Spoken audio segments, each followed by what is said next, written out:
Bom dia, turma, tudo bem? Aqui é o professor Thiaguinho para mais uma aula de História e hoje vamos começar a destrinchar todo o processo da expansão marítima europeia, tudo bem?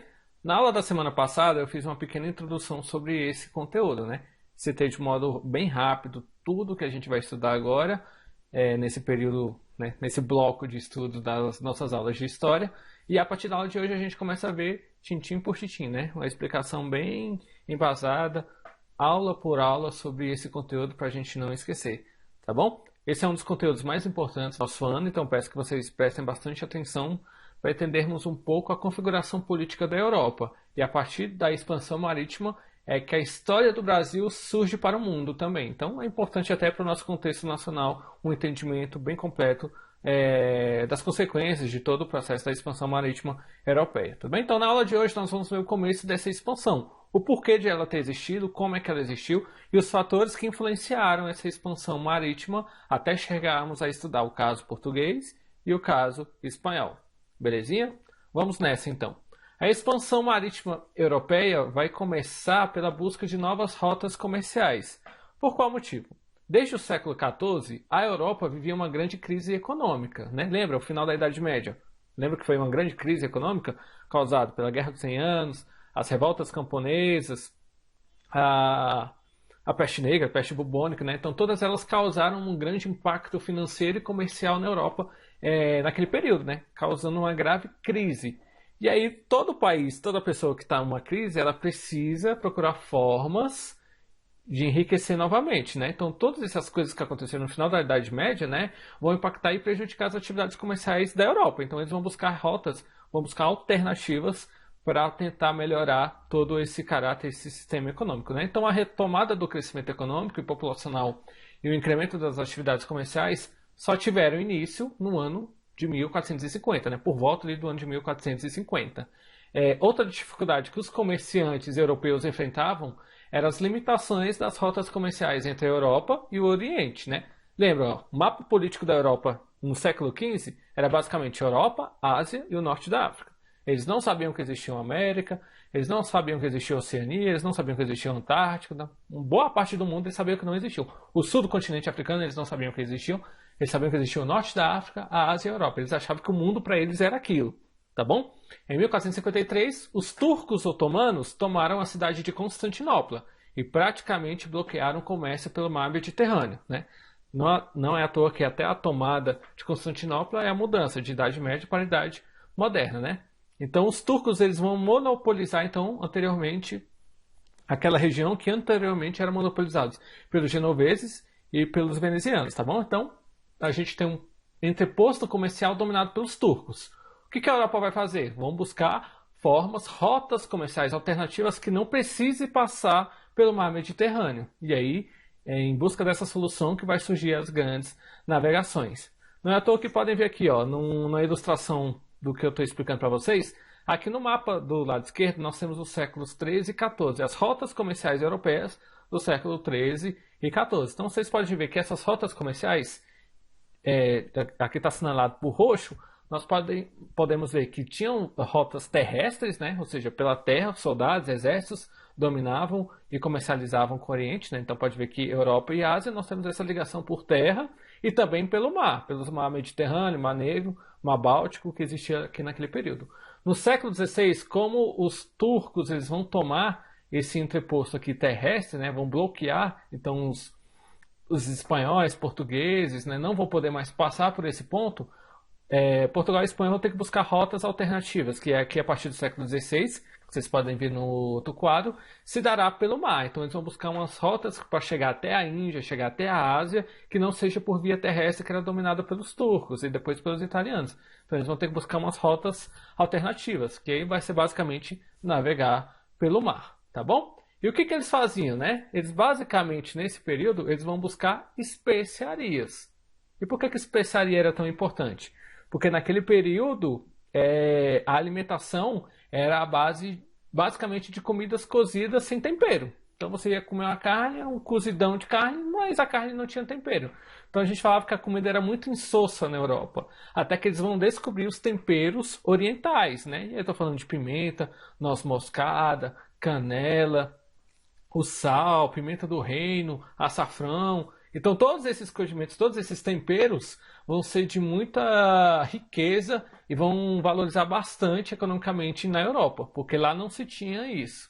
Então todos os produtos que chegavam lá, que fosse especiaria, tinham um valor muito caro, né? Então é por isso que eles vão valorizar bastante a busca por essas especiarias. Então a gente vai ver que nas grandes navegações nós tínhamos interesses de diversas classes sociais da Europa. Estou falando da nobreza, da igreja e da monarquia. Todas essas três classes estavam interessadas no processo de expansão marítima. Então a expansão dos caminhos conhecidos pelos europeus até então não interessava apenas a burguesia mercantil, setor social em evidência na Baixa Idade Média, né? Ou seja, a elite comercial, os ricos daquele período, né?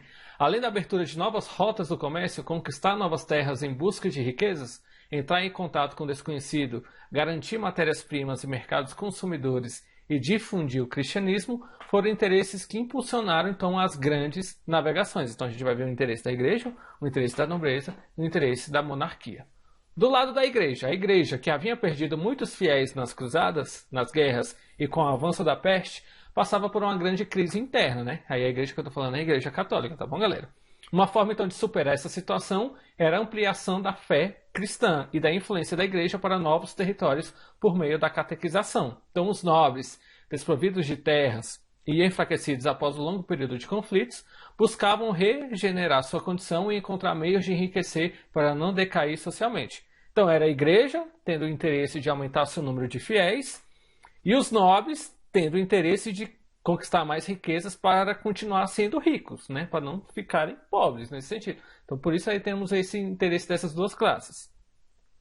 E também, ao centralizar o poder e a arrecadação de impostos, fortalecer as instituições estatais e empregar princípios econômicos mercantilistas, os reis criavam, então, as condições necessárias para organizar viagens de exploração de grande porte, como as realizadas nas grandes navegações, tema dessas nossas aulas, tá bom? Então, os reis, como eles tinham poder centralizado em suas mãos, e com a arrecadação de impostos, eles tinham dinheiro para poder investir em algumas coisas. E o que eles vão investir? Vão investir em navegações para torná-lo ainda mais ricos nesse período. O interesse dos reis, então, em empreender esforços para a expansão marítima era evidente. Conforme os navegadores descobrissem novos caminhos e terras, estes passariam a pertencer ao Estado que os patrocinara, multiplicando então a extensão dos territórios sob seu domínio e também as possibilidades de exploração de riquezas. Então todo o território conquistado pelos espanhóis se tornava pertencente à coroa espanhola. Todo o território conquistado pelos portugueses se tornava pertencente à coroa portuguesa. E assim vice-versa. Então todas as rotas, tanto marítima como terrestre, que tivessem sido conquistadas, que antes não existia, que não tinha dono, passava a ser dono daquele país que havia conquistado. Por isso que a América vai ser dividida entre portugueses e espanhóis, porque não se tinha chegado oficialmente nenhuma civilização até a América para conquistar, como eles teoricamente foram os primeiros, eles dividiram a América entre si para serem os donos aqui desse continente.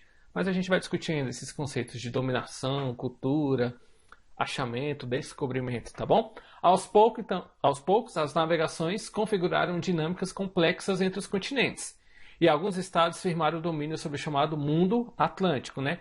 Não se conhecia muito o que vinha depois do Oceano Atlântico, né? Então por isso que era uma total surpresa o que viria a encontrar além mar, né? A expansão marítima inaugurou então uma integração continental fundamental para compreendermos o mundo atual, né? Hoje, América, Estados Unidos, Brasil, Argentina, Uruguai, Chile, todos esses países da América vão surgir nesse contexto das grandes navegações. Eu estou falando também dos Estados Unidos. Apesar de nesse início a gente estudar só o descobrimento da América e da conquista da América Latina, né? Ali basicamente do México até a Argentina aqui, na América do Sul, a Inglaterra só vai chegar na América do Norte também por causa dos portugueses e espanhóis que aqui chegaram no continente. Então a história dos Estados Unidos meio que se conecta também com essa era das grandes navegações desse período, tá bom? Como é que eram as condições para as viagens marítimas, né? A gente fala que sempre tiveram habilidades, tecnologias para essas conquistas? Não, não foi bem assim.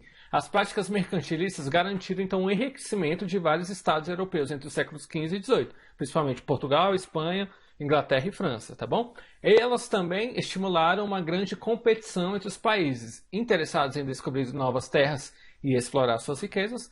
As potências europeias investiram fortunas e aperfeiçoaram tecnologias náuticas para se fortalecerem na disputa pelos mares. Ou seja, aquele país que tivesse melhores instrumentos náuticos para navegação teria as melhores condições para viajarem mais rápido, conquistarem mais povos, conquistarem mais terras, conquistarem mais civilizações, tá bom?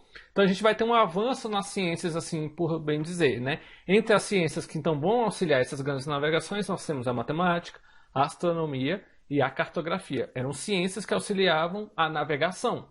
Já que era o período das grandes navegações, a expansão marítima, tudo era ligado ao mar. Então você tinha que ter as melhores embarcações, os melhores navios, caravelas naquele período, né, e naus, para ter uma melhor tecnologia para que você pudesse viajar cada vez mais longe, mais equipado e de uma melhor forma, tá bom? O conhecimento então dos caminhos marítimos dependia do exame atento e do cálculo, né, da posição do Sol e das estrelas. Porque você não podia ficar parado à noite, você tinha que continuar navegando à noite. E como é que você vai ter a orientação à noite? Então você vai ter a criação e a utilização de instrumentos que auxiliem a navegar tanto de dia quanto à noite. Por exemplo, nós vamos ter a bússola, o astrolábio e o quadrante, né? Instrumentos que vão auxiliar nessas navegações. Mas os portugueses eles também vão contribuir com essas tecnologias para navegação, né? Eles vão criar a balestilha, que ajudava a determinar a latitude em que o navio se encontrava pela medida da distância angular entre os dois astros, tá bom? Então aqui nós temos a representação da bússola, do astrolábio, do quadrante e da balestilha, tá bom? Todos esses instrumentos auxiliavam tanto a navegação diurna como noturna no período das grandes navegações. Belezinha? E outra, por que esses instrumentos vão ser importantes? Por que Portugal e Espanha vai ser muito na frente? Porque eles não vão ter vergonha de utilizar instrumentos que não são invenções europeias, como a bússola, que foi inventada pelos árabes, astrolábio pelos chineses e tudo mais. Então eles não vão ter... eles vão ter, na verdade, a sacada, né, a inteligência de utilizar instrumentos que os outros inventaram para poder conquistar novos territórios, né? Não partir do princípio de que só os europeus sabiam navegar, sabiam viajar e sabiam criar as coisas, tá bom? Mas como eu falei para vocês, o Oceano Atlântico era um mundo desconhecido. E aí a gente vai ter o imaginário dos navegadores naquele período, né? Porque vamos imaginar o seguinte, que nem está proposto aqui no texto, né? Imagine que você é um explorador, né? Você é um grande navegador, né? E vai embarcar em uma viagem para um lugar completamente desconhecido. Você tem um mapa como os da Idade Média, né? Não são os mapas, não é o Google Street View, não é o Google Earth, não é o Google Maps, né? Nós só temos aqueles mapas da Idade Média, que não apresentam informações muito precisas. Você não sabe quanto tempo ficará fora, que caminho tomar, como será o percurso ou o que vai encontrar no local de desembarque. Nem mesmo sabe se conseguirá voltar para casa. Certamente você teria uma insegurança. Ou vocês não teriam insegurança, né? Eu teria uma insegurança de navegar sobre essas condições. Então é por isso que viajar na Idade Média, ali no início da Idade Moderna, com essas grandes navegações, era um grande obstáculo, uma tarefa muito difícil. Então só os grandes navegadores é que faziam isso naquele período, tá bom? Incertezas como essas atormentavam os navegadores entre os séculos XV e XVI, né? Eles provavelmente sentiam muito medo ao embarcar em viagens pelo Oceano Atlântico, já que o mundo conhecido pelos europeus da época não ia muito além da Europa, do norte da África e de algumas partes da Ásia, regiões que se conseguia alcançar por terra ou navegando pelo mar Mediterrâneo.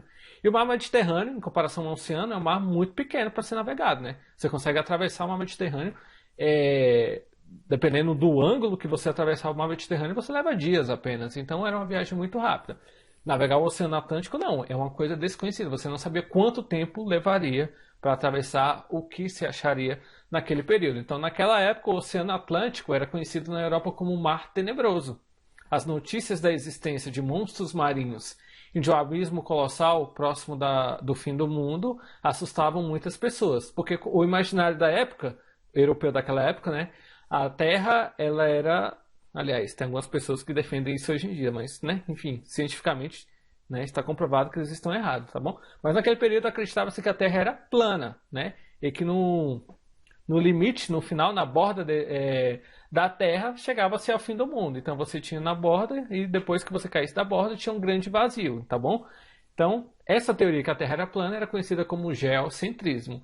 Apesar de parecer absurda e estranha, era um conhecimento defendido até pela igreja naquele período, tá bom? Então essa ideia de que era um mar tenebroso, desconhecido, com monstros marinhos, atormentava muito o imaginário dos navegadores daquele período. Então Cristóvão Colombo, Pedro Álvares Cabral, essa galera toda que vai navegar em direção à América, estão navegando em direção ao fim do mundo. Não se sabia muito bem o que eles encontrariam. Aliás, Colombo tinha mais ou menos uma ideia que a gente vai ver melhor na próxima aula. Tá bom? Muito obrigado. Peço que se ficarem com alguma dúvida, vocês podem me procurar no WhatsApp, que eu estarei disponível para tirar a dúvida de vocês, tá bom? Um abraço bem forte, fiquem com Deus e até a próxima.